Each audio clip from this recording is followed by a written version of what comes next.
ugu khidmeeyo 10 sannadood baa nabiga u shaqaynayay buu yidhi wallahi ma qaala uffin qattu wala qaala lishayin lima facalta kada wahalla facalta kada weligay buu yidhi waxaan sameeyey nabigu calayhi salaatu wasalaam uf iguma odhan uf fi luga alcarabiya waa kalimatu tadajar oo kale weeyaan yacni waa waxaad yaro ka hatay waxaan sameeyey weligay ma kahan buu yidhi nebigu waxaan u qabtayna ima odhanin maxaad saa ugu qaban weyde uma diidin waxaan ka tegayna ima odhan buu yidhi maxaad waxaa u samayn weyde qiyaas qof shaqaalo oo kuu shaqaynaya oo 10 sannadood kuu shaqaynayay oo wuxuu sameeyey weligaa aanad odhan waad xumaysay wuxuu ka tegayna aanad odhanin maxaad saa u yeeli weyde waa anaskii intaaba nebiga u shaqaynaya xadiidka saxiixeynka ku jira sidaa ku tilmaamaya walidaalika ayuha alaxiba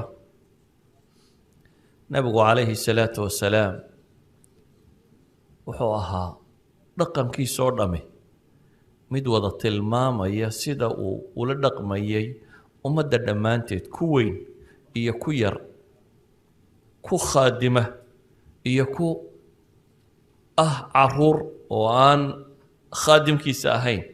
dhammaanteed waxay sheegaysaa dhaqankii nebigu calayhi salaatu wasalaam siduu ahaa sidaa awgeed ma ka wada warrami karno akhlaaqiyaadkii nebiga calayhi salaatu wasalaam waayo haddaynu isnaahna ka wada warran waa shareecada islaamiga oo dhammaystiran inaynu ka wada warranno waxyaabaha cajabta leh waxaa ka mid a markaa aynu soo qaadanno midhadh dulqaadkiisa iyo cafwigiisa iyo sida uu ula dhaqmayay saxaabadiisa iyo naxariistiisa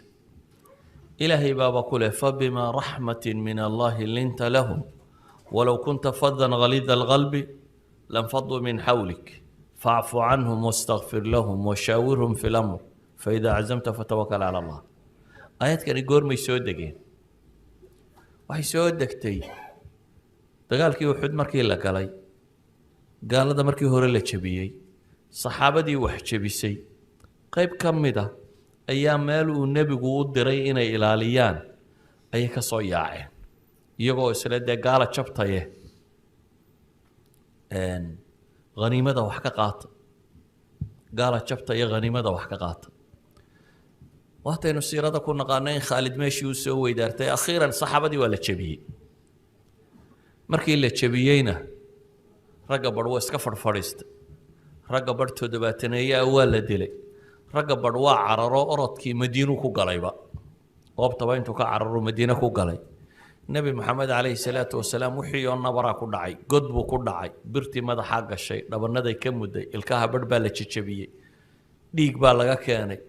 salaaduu fadhiga ku tukaday mashaakil aad u badan baa nebigana ku dhacay waxaasoo dhiboo dhacday ayaa ilaahay wuxuu leeyahy fabima raxmatin min allahi linta lahum ay fabisababi raxmatin min allahi linta lahum naxariis xagga alle ka timid daraaddeed baad ugu naxariistay baa ilaahay leeyahy subxaana wa tacaala oo saxaabada tan waad u naxariisatay ee iska cafi oo ilaahay dembi dhaaf u weydii oo taladana wax ka sii baa lagu yidhi weliba ragga akhtaadaa galay ayaa la leeyahay taladana wax ka sii baa lagu yidhi dee ilaahay baa qur-aanka wuxuu leeyahy wamaa arsalnaaka ilaa raxmatan lilcaalamiin walidalik baa caaisha waxay leedahay nebi maxamed weligii dumar iyo caruur iyo qofba gacantiisa kuma dhufan saxaabada iyo dadkii la noole weligii qof gacantiisa kuma dhufan bal wuxuu soo maray axadu saxaaba ka qoslinaya saxaabada kale dabeetana isagoo sii jeeda oo aanu arkaynin oo uu saxaabada ka qoslinayo ayuu ul yarow nebigu sitay buu kelida kaga gujiyey saxaabigii baa booday dabeetana wuxuu ihi ilaahay rasuulkiisiiyow waad i dhaawacday waan kaa goosanaya nebigu calayhi salaatu wasalaam wuxuu ihi gooso xaq baad u leedahay gooso dabeetana wuxuu yidhi markaad aniga nabarka igu dhufatay kelidaydu way bannaanayd maray ma saarayna dee adiga maraad seeta nebigu intuu maradii ka fayday buu yihi gooso waaye dabeetana nebiga calayhi salaatu wasalaam intuu qabsaday buu dhunkaday markaasu wuxuu yidhi wuxuun baa rabay jidhkaygu inuu jidhkaaga gaadho ilaahay rasuulkiisiiyo yacni nebigu calayhi salaatu wasalaam siduu ugu naxariisanayay gaaladaa la yidhi habaar markaasuu yidhi innii lam ubcath lacaana وإنما بعثت الرحمة صحيح مسلم كويالا وأنا قال لي ما صادر بيقولي إن المدة كان عضلة نقضه يعني أنا حريصة بإلهي صادر يبون بكويل عليه الصلاة والسلام وقالها بار بكويل ادعوا على المشركين بكويل هذين دبتنا الله ما صادر بكويل عليه الصلاة والسلام مد إلهي عددي سدتك كسي فوقيين أنا حي وحلا يصادر يعني قاء من حريصة أيها الأحبة waxaynu garan karnaa nabiga calayhi salaatu wasalaam cafwigiisii anas ibnu maalik baa wuxuu leeyahay nabigu calayhi salaatu wasalaam maalin buu arrin ii dirtay markaasaan idhi buu yihi wallahi laa adhab wallahi inaanan tegaynin laakiin afkun baan ka idhi buu yidhi waxaan rabay inaan shaqada soo qabto waan baxay ciyaal meel ku cayaarayaan u imi buu yidhi waa inan yar kuwii baan iskala cayaaray buu yidhi cabaar markuu nabigu yaro waayey buu soo baxay وكذا بيمي دبتنا أنا جو عيارتي الله وضبوا يربو قدات كي يقول لك النبي عليه الصلاة والسلام مركزان إيه يبو يري أنا يروى على شغل الله دري وإسكع عيارتي جي وإسقى عياري أنت اللي قد بيمي هل كان لقبتي قربان إيه يبو يري مركان أركين النبي عليه الصلاة والسلام أي نبي قصة يبو يري وأروح أقول دري مئات قبام بيقول بيقول أذهبت حيث أمرتك واتجي يا بيقول إلهي رسول كيسيو واتجي نبي عليه الصلاة والسلام مماجن مدلين والسيدة يا سيدي بو بحي نحرستي سوحين وكجران كرنا سووا مساجد كتشوجا هي نرر بادي سوق اللي مساجد كي نبي ودي كربتي وحني مشرين نبي محمد عليه الصلاة والسلام مساجد كيسو عريش يربوها ودشنا لامهن timirtu caleemaheeda xagga sare oo roobku markuu doo intuu ka soo duso nabigu dhoobada ku sujuudo isagoo intan oo dhan dhooba tahay uu ka soo tooso aynkaas waa masaajidka nabiga calayhi salaatu ciid buu ahaa dabeetana nin reer baadiya baa yimi masaajidka halkaa yarada mumu intuu iska faadhfaadho iskaga kaaji dabeetana saxaabadii baa ku qaylisay rag ka mida waxay idhaahdeen mah waa eraya ah dee la maagayo la leeyahay joojiya nabigu calayhi salaatu wasalaam wuxuu yihi laa tusrimuuh dacuuh warkaadida ha ku goynina iska daaya buu nabigu waa nin masaajid ku kaajaya nin masaajid ku kaajayuu nabigu u naxaya dabeetana wuxuu leeyahay kaadida ha ku goynina maxay sameeya iska daaya buu dhaha kaadi dhammaysta markuu kaadida dhammaysta kadib baaldi biyo ah ku shuba buu wadaan biyo ah markaa ku shuba buu yidhi way daahir noqonaysaa isagiina wuu yeedho wuxuu ku yidhi ina hadihi almasaajid laa taslaxu lishayin min hada albal wariyaha ninkow masaajidku wax kaadiya iyo waxaasi uma cuntamaan meel kaadi iyo saxaro la keena maahee ilaahay dikrigii iyo salaad iyo quraan akhris baa loogu talagalay idinkuna ninkan waxba ha u geysanine kaadi de kolleyba bilow haddaa ku qaylisaan meel kalunbuu la sii marayo ama isaga isnijaasayn ama meel kalunbuu sii nijaasayn waxba faa'iidayn mayso walidalik buu nabigu calayhi salaatu wasalaam aynkaa ku yidhi nebi maxamed nebi buu ahaa oo rasuul buu ahaa calayhi salaatu wasalaam oo madaxweynu ahaa oo hogaamiye ummadeed buu ahaa oo qaadi buu ahaa oo siyaasigoodii buu ahaa waxaasoo dhan isagoo ah ayuu haddana wuxuu ahaa rajul mutawaadica oo foqorada iyo masaakiinta iskala fadhiista oo aan isweynayni ku jirin oo bulshadaan cidnaba iska gaar yeelin bale wuxuu dabaqaya ilaahay quraanka wuxuu ku leeyahay tilka ad-daaru al-aakhirah naj'aluha lilladheena la yuriduna 'uluwan fil ardi wala fasada taasi waa daarta aakhira baa ilaahay yiri waxaan u diyaarinay daartaas oo leh kuwa aan adduunka korkiisa iskoraysiin iyo isla weyniyo ku jirin iyo fasaad toona kuwaasaa leh nabigu calayhi salaatu wasalaam saxaabadiisa wuxuu ku yidhi way saxaabadu nabiga way weynaynayeen haddana wuxuu ku yidhi ragga barhkood baa waxay leeyihin weliga iyo nabiga isha kamaanan buuxsan xataa weynaynayaan haddana wuxuu nabigu ku yidhi laa taturuuni kamaa atarat nasaara bnu maryam ha igu xadgudbinina siday nasaari ugu xadgudubtay maxay nebi ciise say u buunbuuninayeen bay waxay yidhaahdeen waa maxay waa ilaah iyo waa inay ilaah iyo wax la mida inamaa ana cabdun faquluu cabdullaahi warasuulih waxaan ahay addoon ee waxaad tidhaahdaan waa ilaahay addoonkii iyo rasuulkii dhaha sidaa idhaha buu nebigu leeyahy calayhi salaatu wasalaam waxa ay tilmaamaysaa nebigu calayhi salaatu wasalaam isagoo maqaamkiisu uu sarreeyo aan taa muran ka taagnayn ilaahay baa qur-aankiisa maxay ku leh ina allaha wamalaa'ikatahu yusalluuna cala annabiy yaa ayuha aladiina aamanuu salluu calayhi wasallimuu tasliima ilaahay iyo malaa'igtiisuba waa ku salliyaan baa la yidhi nebi maxamed yacni salliga ilaahay waa athanaa waa ammaantiisaa laga sheegaa maxay almala'i lacla rabu الsamaawaati waalardi baa addoonkiisaa yar ammaan uu ammaanaya u sheegaya malaa'ikatu lmuqarabiin malaa'igtuna ilaahay bay dembi dhaaf iyo naxariis u weydiinayaan ee dadkiina mu'miniinta ahowna ku salliya baa la yidhi nebiga calayhi salaatu wasalaam salluu cala rasuul isagoo maqaamkaa jooga ayuu haddana isna wuxuu leeyahay hay weynayninoo weynidiinna ha ku xadgudbinine waxaad tidhahdaan waa ilaahay addoonkii iyo rasuulkii nebigu calayhi salaatu wasalaam markaa wuxuu leeyahay aakul kamaa yaakulu alcabd wa ajlisu kamaa yajlisu alcabd sida addoonku wax u cunaan wuxuu cunayaa oo siduu u fadhiistaa baan u fadhiisanayaa isma weynaynayo bale saxaabadiisa waagii hore markuu dhex fadhiyo nimanka carbeed ee reer baadiye markay yimaadaan intay is dhex taagaan ay odhan jireen ayukum muxamed warkeebaa muxamed ah yacni kamuu soocnayn qofka qariibkii markuu yimaado keebaa nebigiiya wax calaamo ah oo muujinaysa muu lahayn ilaahay markii dambe saxaabadu yidhaahdeen ilaahay rasuulkiisa waa dekad yar meel yaroo yara kursi oo kale kuu samayno si qofka yimaadee raba inuu wax ku weydiiya uu kuu arko kuu garto bale nebigu wuxuu yihi low uhdiya ilaya kuraacun laqabiltu walow ducitu calayhi lah haddii laygu yeedho cumaacum waan aqbalayaa yacni waa karaacinkan aynu sheegnayo lafaha yar haddii laygu casuumo buu nebigu leeyahy oo laygu yeedho waan yeelayaa buu nebigu leeyahy calayhi salaatu wasalaam bale nebi maxamed wuxuu tilmaamaya ninka qalbigiisa isla weynay ku jirto inaanu janno gelaynin sida daraaddeed ayay mararka qaarkood hadiyad waxay ugu keenayeen subag xataa urtiisu isbedeshay siduu u raagay markaasuu ka qaadanayay nebigu calayhi salaatu wasalaam meeshuu fadhiistaa dhulkuu fadhiisan jiray dermo yaroo iska caadiyay iyo basaadba wuu ku fadhiisan jiray bale wuu ku seexan jiray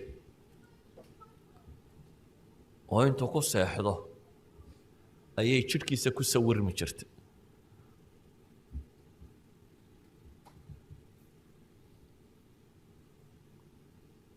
nebigu calayhi salaatu wasalaam dhaqankiisa markaynu eegno adduunku wax weyn ulama muuqanin saa daraaddeed buu ashad innaas ahaa adduunka qofka ugu zuhdi badan leh zuhdigu waa maxay zuhdigu waa inaan qofka adduunku qalbigiisa degin walidaalika nebi maxamed markuu furaashale uu ku seexan jiray oo markuu saan helo saantaasu iskaga jiibsan jiray oo markuu salli helo salliguu ku jiibsan jiray oo markaanu intaa midna helin dhulkuu iska siibsan jiray may ku ahayn meesha la seexdo iyo waxa la cunaa wax weyn agtiisa kamay ahayn anas ibnu malik baa wuxuu leeyahay dakhaltu cala nabiyi sala allahu alayh waali wasalam wahuwa calaa sariirin mazmuulin bishariid wa taxta ra'si usaada min adam ama cumar bn lkhadaab baa u soo galay markaasuu arkay nebiga calayhi salaatu wasalaam iyo meesha uu jiifo markaasuu cumar ooye markaasuu nebigu ku yidhi maxaa kaa cumar baa wuxuu leeyahy wamaa lii laa abki wa kisra wa qaysaru yaciishaani fiiha fiima yaciishaani fiihi min addunya wa anta cala alxaali aladii araa fiih ilaahay rasuulkiisiyo maxaa loo ooyi waayey buu yidhi kisra iyo maxay qaysar labadii boqortooye ee markaa dunida ugu xooga badnaa na waxaa la ogayay ku nool yihin adigoo ilaahay rasuulkiisii ina halkaasaad jiiftaaye nebigu wuxuu ku yidhi oo miyaad raalli ku ahayn inay iyana adduunka yeeshaan inanaan aakhira yeelano kama waalinba nebigu calayhi salaatu wasalaam caaisha waxay leedahay waxaanu soo maray nolol 2 bilood oo isku soo wareega yacni 3 hilaal aan guriga nebiga dab laga shidin saxaabi ninkii weydiinayay taabicigii baa wuxuu yidhi hadda maxaa cunayseen guriga haddaan dabba lagu shidin alaswadaan bay ku tidhi in biyaaya in timiraanu isku cunaynay nabigu calayhi salaatu wasalaam habeenuu seexan jiray isagoo calooshiisu madhantay bal isaga iyo abibakar iyo cumar ayaa mid waliba goor duhura gurigiisii ka soo baxay isagoo gaaja soo saartay war maxaa idin soo saaro mid waliba leeyahay ilaahay rasuulkiisa iyo gaaja iga keentay gurigii qiyaas ummadda saddexdii nin ee ugu sarreeyey nebi moxamed calayhi salaatu wasalaam iyo labadiisa saxaabi gaaja isu keentay ee suuqa isugu yimaadeen dabeetana saxaabi baa ka naxay oo kaxeeyo neef yar u qalay intii markay cuneen ayuu nebigu wuxuu ku yidhi maxay la tus'alunna yowmaidin cani naciim nimcadatan waa hal maray wax cuneen nimcadan waa laydin weydiinayaa buu nebigu yihi calayhi salaatu wasalaam ayuha alaxiba wuxuu ahaa nebigu calayhi salaatu wasalaam ku neef adhiya maala kulan bilo gurigiisa dab laga shidin ku timir iyo biyo iyo wuxuu helaba iska cuna maca daalik markay adduunku badani soo galay ee muslimiintu xoogaysatay ay dowladaha furteen ee lacagta heleenna wuu qaybinayay uu nebigu calayhi salaatu wasalaam isagu ma arkaynin ilaa ay haweenkiisa qaar yidhaahdeen biilka kordhiyo aayaadka qur-aan ee fii suurati alaxzaab ku jira ay soo degeen bale nebigu calayhi salaatu wasalaam wuxuu tilmaamayaa waxaad ka garan kartaa haweenay laba carruura wadataa gurigii nebi maxamed u baahi tagta oo dawarsatay caaishay u tagtay oo wax weydiisatay caashaa waxay tihi gurigaan baadhayo hal xabadoo timiraan ka helay guri dhanoo inta la baadho xabad timira laga helay qiyaas xabad timiraan helay bay leedahay xabaddii baan u dhiibay bay tihi gabadhii laba hablood oo yaray wadatay intay u kala jeexday siisay hooyadiina may cunin markaasaa nebiga u sheegay bay leedahay maasuu nebigu ku yidhi qofka lagu itixaamo dumarkaasi ee u sabra ee koriya in ilaahay subxaana wa tacaala janno siinayuu tilmaamo walidaalika ayuha alaxiba saxaabadu waxay dhahaan nebi maxamed wuxuu dunida ka tegey isagoo khubus shaciir laga sameeyey aan ka dhargin shaciirku iminka dunidan horu marta xoolaha la siiya dadku ma cuno hadda waa qamadiyaan nooca loo dhigo xoolaha hadda dadku ma isticmaalo cahdigaana waxyaabaa ugu fiicanee dee dadba haystay bay ahayd markaasaa la leeyahay nebi maxamed calayhi salaatu wasalaam xataa shaciirkaasi kama dhargin oo ma wax la-aanba maya nebigu waxaabuu ku dacaysanaya allaahuma ajcal risqa aala muxamadin kafaafa innagu waxaynu idhahnaa allahuma arsuqnaa risqan xalaalan ayiban waasican kaiiran soo maaha nebigu calayhi salaatu wasalaam wuxuu odhanayay allahuma ajcal risqa aala muxamadin kafaafan ilaahu reer nebi maxamed waxay cunaan wax ku filaadun ka dhig maalintooda wax ku filaada soo ma ogid nebi maxamed inuu dunida ka tegey isagoo diriciisii hubkiisii dagaal nin yuhuudiya 30 saacoo raashino uu ka qaatay uu u rahman yihi nebi maxamed wuxuu dunida ka tegey calayhi salaatu wasalaam diriciisii dagaalku isagoo uu rahman yahay maxay waxoogaa galaamo uu nin yuhuudiya ka ammaanaystay ama uu ka amaahday walidaalika ayuha alaxiba haddaynu isnidhaahno ka warrama fii zuhdihi caawaba ma dhammayn karno waxaa xadiis ku soo arooray laakiin waxa aan jeclahay uun inaan nuطaf tusaale uun idin siiyo nebigu calayhi salaatu wasalaam xidhiidhku ilaahay la lahaana xidhiidhka u fiican buu ahaa isagoo aynu nolosha ka warannay ayuu haddana habeen cibaado u taagnaa ilaa iyo gumaddu ka bararaysay caguu barareen dabeetana waxay ku yidhaahdeen caaisha waxay tidhi ilaahay rasuulkiisiiyow maad iska nasatid sow kuwan maaha ilaahay baa dembigaagii hore iyo kii dambaba dhaafay nebiguna wuxuu ku yidhi afalaa akuunu cabdan shakuura oo miyaanan ahaanaynin addoon mahadnaqa innaga ninka sidaa u gaajoodaa wuxuu odhan lahaa maxaan haystaa baddi waan iska seexanayaaye socankaa maaha yacni nolosha caynkana nebiga wax weyn u samaynayn isagoo caynkaasiiyo intuu salaad isu taago haddana cagaa hoose ay bararayeen isagoo leh maxay cabdan shakuura miyaanan noqonaynin habeenkii markuu salaadda isu taago waxaa la yidhahdaa jawfiisa waxaa laga maqli jiray asiirun ka asiiri lmirj sida dheriga karaya keligii markuu yahay nebigu calayhi salaatu wasalaam cibaadaysanayo saasay laabtiisu u kari jirtay ayuha alaxiba waxaa baynu leenahay nebigu calayhi salaatu wasalaam mid naf iyo nafiisba ku bixiyay inuu ilaahay diintiisa dadka ugu yeedho hal xadiis baan iyana idinka sheegayaa intay maki waxba ka aqbali weyday oo ka baxay buu isyidhi bal daa'if tagoo wuxu sheeg waxba way ka soo aqbali waayeen bal dhagax bay kaga soo saareen isagoo mahmuumuu soo baxay dabeetana ilaahay baa malagu soo diray waxaa la weydiinayaa hadduu nebi maxamed rabo maka labada buurood ee hareeraha ka xiga inta kor loo qaado ayaa dusha lagaga dhufanaya waa la xabaalaya gebigeedba adiga warkaaga la sugayaa buu malakul jibriil ku yidhi malakul jibaal baa meesha jooga malagii buuraha ka wakiilka ahayo haddaad tidhaahdo buurahan ku dabool wuu ku daboolaya wuxuu nabigu yidhi calayhi salaatu wasalaam sabirkiisa iyo xilmigiisa iyo dulqaadkiisa maya dhabarkoodan waxaan ka rajaynayaa